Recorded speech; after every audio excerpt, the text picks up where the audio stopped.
All right, so about a week ago, I got a new shipment from Youthful Fiber Mills with my Fiber of the Month Club. I didn't do an unboxing then because we were in a level 1 evacuation for wildfire, so didn't quite have time. But now it has rained. Pretty sure the wildfires are all gone now after that giant rainstorm we had, so I can finally open this up and show it to you. So let's see what we've got here. Okay, so we always get a little note, and this is Shetland wool roving.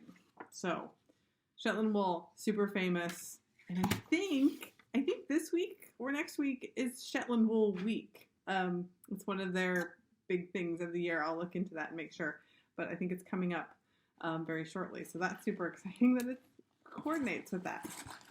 Ooh, oh my. So this is really nice. So it's got some gray, a little white, and but it's predominantly got a nice soft brown. It's really nice and soft.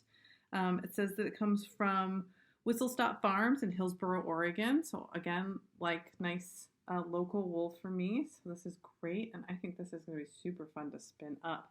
And I'm thinking it could be a really nice pair of gloves right now, just off the top of my head. Just love getting that. And then she always puts in a little something extra.